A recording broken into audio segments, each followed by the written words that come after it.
Hello అస్సలాము అలైకుం అందరికీ నమస్తే. Welcome to our channel Jahi blogs. ఈరోజు ఒక చిట్కాతో మొదలు పెడుతున్నానండి. అదేంటంటేనండి, అల్లం వెల్లుల్లి పేస్ట్ చేసుకుంటారు కదా. అల్లం వెల్లుల్లి పేస్ట్ చేసుకునేటప్పుడు చాలామంది ఏంటంటే వాటర్ వాడతారు నిల్వ ఉండటం కోసం. వాటర్ అస్సలు వాడకండి, నిల్వ ఉండటం కోసం నేను చెప్తాను మీకు. ముందు శుభ్రంగా అల్లం వెల్లుల్లిని కట్ చేసుకొని ఇలా ముక్కలు చేసుకున్న తర్వాత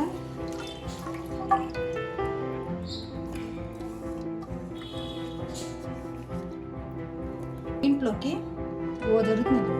దీంట్లోకి మీరు వాటర్ పోసుకోకండి, ఆయిల్ పోసుకోండి. అప్పుడు మీరు ఆయిల్ పోసుకోవడం వల్ల ఏంటంటే నీళ్లు పోసుకున్నా నిలువ ఉంటుంది. ఆయిల్ పోసుకోవడం వల్ల ఏంటంటే ఆ స్మెల్ అనేది మీకు ఎన్ని రోజులు ఉన్నా నెల ఉన్నా సరే ఆ స్మెల్ అనేది పోదు, అలాగే ఉంటుంది అల్లం వెల్లుల్లి స్మెల్. నీళ్లు పోయటం వల్ల అంటే కొంచెం వాసన మారిద్దండి స్మెల్. ఇందులో కొంచెం పసుపు ఇలా చేసుకొని కనుక పేస్ట్ మీరు ఉంచుకుంటే మీకు నెల ఉంటుందండి. స్మెల్ కూడా అసలు మారదు, నెల వరకు అలాగే ఉంటుంది.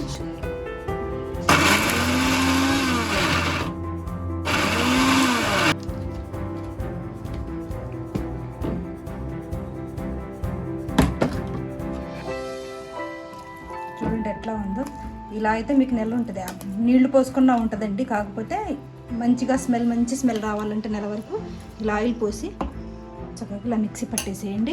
ఈరోజు మా ఇంట్లో చికెన్ ఫ్రై చేస్తున్నానండి. చికెన్ కలుపుకునే వరకు మాకు ఆయిల్ వేడి అవుతూ ఉంటుంది అన్నమాట. ఆయిల్ పోస్తున్నాను. ముందుగా పసుపు,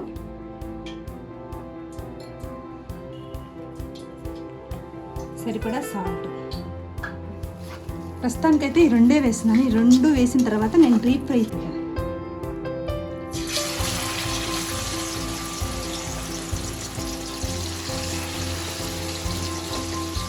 ముందుగా మీ ముక్కల్ని ఫ్రై చేసుకుంటాం.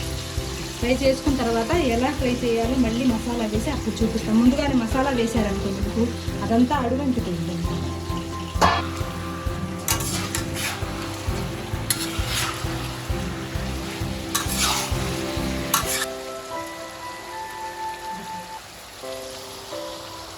అటువైపు నేను పప్పుచారు కోసం పప్పు ఉడికిస్తున్నాను. చికెన్ ఫ్రైకి నీళ్ళన్నీ ఇంకిపోవాలండి. ఈలోపు ఈ చికెన్ ఫ్రై కోసం నేను కొన్ని ఉల్లిగడ్డలు 4 మిక్సీ పట్టేసుకోవాలి.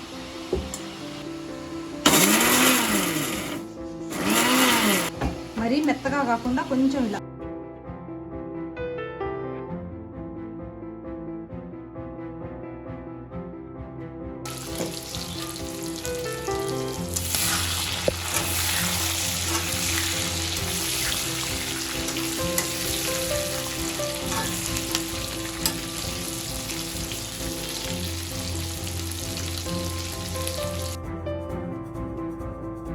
ఇప్పుడు ఈ కలర్ వచ్చిన తర్వాత అల్లం వెల్లుల్లి పేస్ట్ వేసుకుంటాం.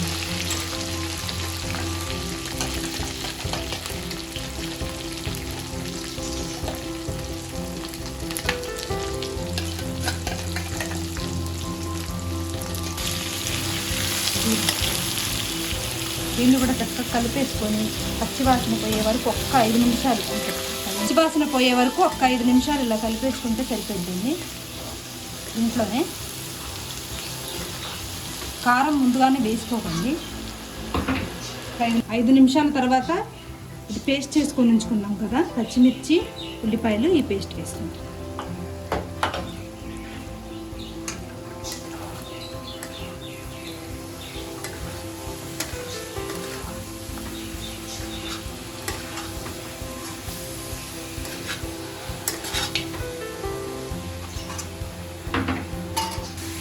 ఈ చికెన్ ఫ్రైకి ఏంటంటే ఎలాగో పచ్చిమిర్చి వేసాం కాబట్టి కారం కొంచెం తక్కువే పట్టింది.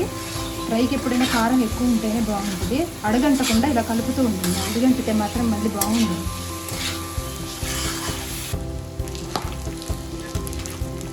చూడండి ఈ కలర్ వచ్చిన తర్వాత కారం వేసేసుకోవడానికి చికెన్కి. కారం చూసేసుకోండి. ఎలాగో పచ్చిమిర్చి వేసారు కాబట్టి కారం చూసేసుకోండి.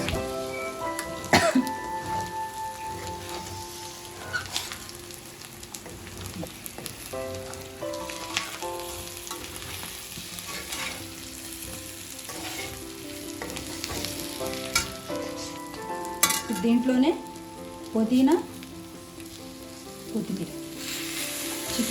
చికెన్కి పుదీనా కాంబినేషన్ చాలా బాగుంటుందండి స్మెల్.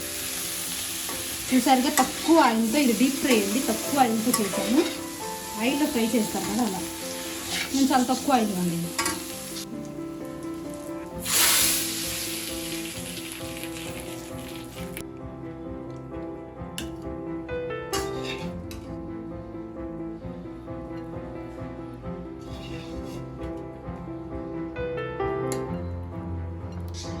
పప్పుచారు, చికెన్ ఫ్రై ఇలా రెడీ చేసుకోండి, చాలా బాగుంటుందండి రెండింటి కాంబినేషన్. వీడియో మీకు నచ్చినట్లయితే లైక్ చేయండి, షేర్ చేయండి, సబ్స్క్రైబ్ చేయండి. Thank you.